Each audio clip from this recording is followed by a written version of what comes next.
hidden. Or we will not survive.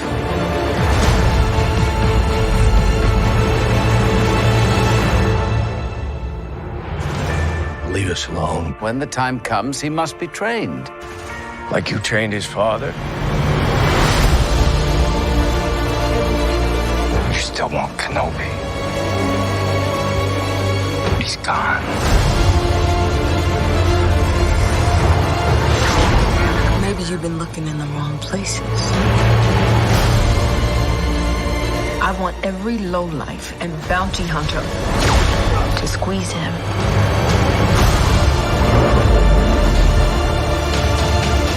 You can't run, Obi-Wan!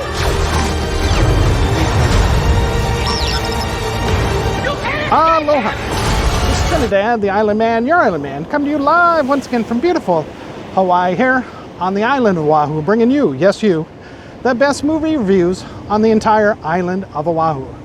But today I'm not talking about a movie review as much as I am going ahead and talking about a TV show review, the Disney Plus Ben Kenobi, Obi-Wan Kenobi TV show, 6 episodes on Disney Plus. All 6 have finally dropped as of last night, Wednesday. What was it, the 21st, I believe. And, well, remember our rating scale, shock a thumbs up. It's good to see, I recommend it. Shock a thumbs down, it's junk, I don't recommend it. And for the series Obi-Wan on Disney Plus, starring Ian McGregor, it is, I'd say, a weak shock a thumbs up. So a weak shock a thumbs up. What can I say about this show? Now, I'm not a fan of the prequels, to Star Wars.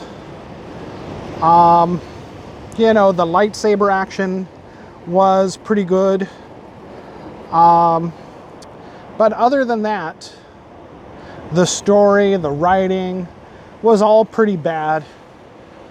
Even from the very beginning with the Phantom Menace being basically a political drama playing out with a senatorial, very boring stuff.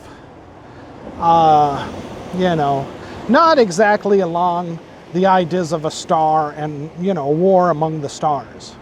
And, this is, we had big hopes about the Clone Wars and what it would entail. And during those 3 movies, it just didn't live up to the hype. But what did live up to the hype was Ian McGregor's portrayal of Obi-Wan Kenobi, or Ben Kenobi. And, well, we knew that he was still around watching Luke by the end of the prequels, Attack of the Clones. And this series is 10 years after that. We see Ben Kenobi living on Tatooine, watching out basically from afar of Luke Skywalker, with his Uncle Owen caring for him, and just basically, getting ready to train him when he's old enough in the ways of the Force. Much to Owen's, grumpiness against. But lo and behold, fate would have other plans, as on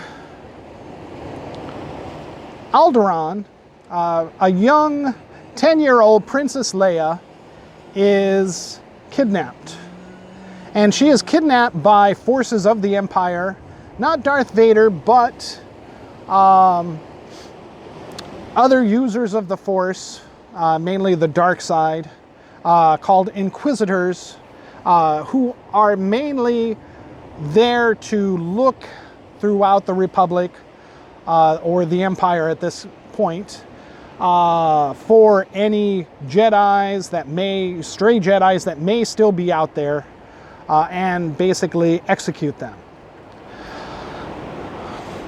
And their goal is to basically use Princess Leia to bring Obi-Wan Kenobi, the greatest Jedi of the Clone Wars, to the surface so that they can capture him and present him to Lord Vader, Darth Vader, Anakin Skywalker. And basically that's what these 6 episodes entail. Now let me just say that they come with mixed success. I would say the best episodes by far are the very first episode and the last episode, with maybe episode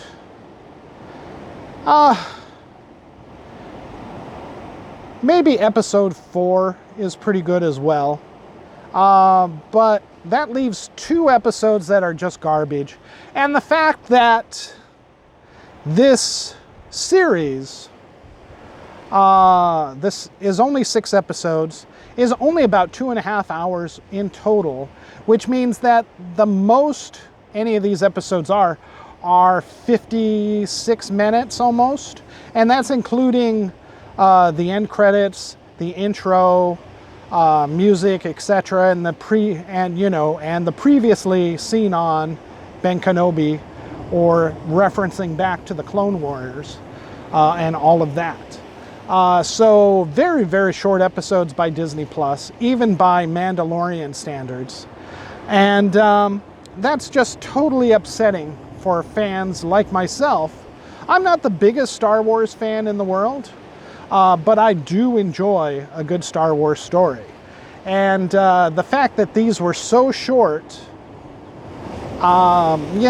just really irks me, especially after the fantastic, hour-long episodes, or even in the case, the 2-hour-long episodes of Stranger Things Season 4 that we just got, that Netflix knocked it out of the park on. With as much time that went into the story, thinking about what a Ben Kenobi series was going to be about, that they couldn't squeeze out anything more than 50 minutes per episode at the best, really pisses me off. And that is why it's a weak Shaka thumbs up. If you are a fan of the prequels and you are a die-hard Star Wars fan, then I would say yes, go ahead and watch this show. If not, just skip it. Like I said, it is only a weak Shaka thumbs up at best, despite how well Ian McGregor does do as the role of Obi-Wan Kenobi. It just kind of leaves you wanting, and it does leave a lot of questions. The main problem, I'm not going to go into too many storyline spoilers here, but I think they really did a disservice focusing on Leia being kidnapped. By episode 6, it is apparent why, why maybe they chose Leia, and then also the focus on Luke at times, to kind of rekindle a lost, old, down on his luck Obi-Wan Kenobi, to spur him back into action, basically. But I feel that there's so many other characters, Mom Mothra, some people have said, even the king and queen of Alderaan that could have been kidnapped, keeping it off of Leia, that could have been enough to get Obi-Wan Kenobi back into the fray, without, really spoiling, to me, I'm not the biggest fan of Leia. I'll just say that.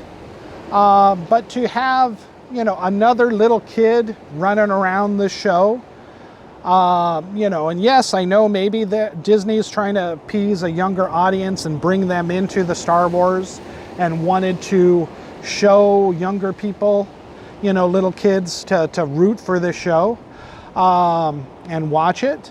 But it's like, this show was made for the older fans, the ones who had supported the original movies. I know they're trying to get new fans, but the older fans are going to, the older fans with children are going to bring those kids in automatically to watch this, who have already had, their kids watching Star Wars, The Mandalorian, etc. already. We already have Grogu. But to have Leia being a little older, if this is a foreshadowing of what's going to happen with Grogu, basically we're going to see Grogu running around, taking up half of the scenes, doing stupid childish things, getting herself or himself into trouble just for the Mandalorian, or in this case Ben Kenobi, to get him out of, and being angsty preteen about it, saying, well, I don't have to do what you say, I'm the princess, blah, blah, blah. It's like, shut up, kid, and get your ass back in the ship. You're causing fucking trouble. It's like, it's like Obi-Wan has a blaster, man. It's like, that's got a stun feature on it. Stun the heck out of Princess Leia. She wouldn't have been running around. You could have got her back to the ship and back to Alderaan unconscious without causing trouble. Yes, would it have made for a shorter series, but it would have made a lot more sense. I mean, because there's a part where she runs away from Obi-Wan Kenobi. It's like, well, I don't know my father sent you. I'm out of here. It's like, pew, you're stunned. Just throw her in the trunk like the Mandalorian would. You can come back warm or you can come back cold. It's your choice, Doesn't matter to me. I get paid the same. It's like, hey, or use the Force a little bit, and sway her mind a little. It's like, you will relax and just do what I say and come into the ship, blah, blah, blah, so yeah, a little bit of flawed thinking and storylines in that. I realize that Obi-Wan Kenobi wouldn't want to do something like that to Princess Leia, but ultimately she is a child and she doesn't know what's going on, honestly. And sometimes you got to be firm with children. That's just the way it is, and I'm telling you, man, if just like whipping out the belt for your kid throwing a tantrum, you're going to use that stun feature on that blaster and say, shut up.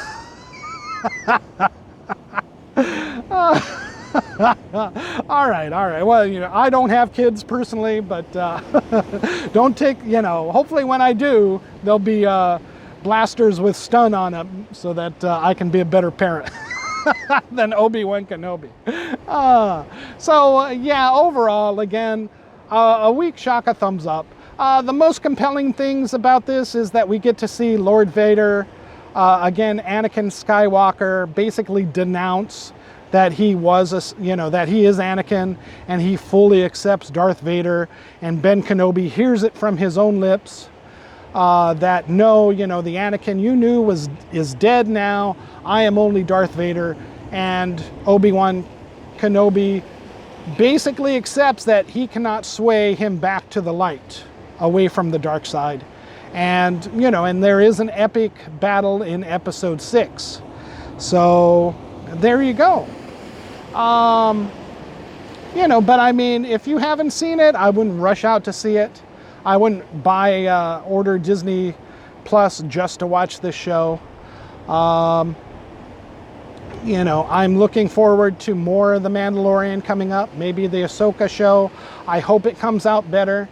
Again, just like in Rogue One, where we saw Darth Vader cutting loose, we do get to see him cutting loose. He uses the Force and basically stops an entire starship from taking off planet and holding it with the Force. Very, very powerful. But again, in doing so, I can't help but feel that spoils a little bit of New Hope, the original Star Wars. If Darth Vader was so powerful, if Obi-Wan was so powerful, why do we get that fight before everybody's running for the Millennium Falcon, where it's just a couple of bing, bing, bing little lightsaber strikes, and then Obi-Wan lets himself get chopped in half? It just kind of, it's like, what happened? Just because you got old, it's like, judge me by my size, judge me by my age, as Yoda would say. It's like, no, Obi-Wan should have taken Darth right there, Darth Vader on the Death Star. you know, strike me down and I'll become more powerful. It's like, maybe, maybe not. I don't know. You know, he should have been a lot more powerful to begin with. So, you know, watching these rewrites of history, you know, moments that we never saw before, you know, really ultimately do a disservice, I feel, to the original, you know, trilogy, the original stories, and really makes you wonder what the heck was going on and why, you know, Darth Vader and the Empire wasn't stopped earlier. That's just how I feel about it. That's just my thoughts on the series and how it makes me feel afterwards.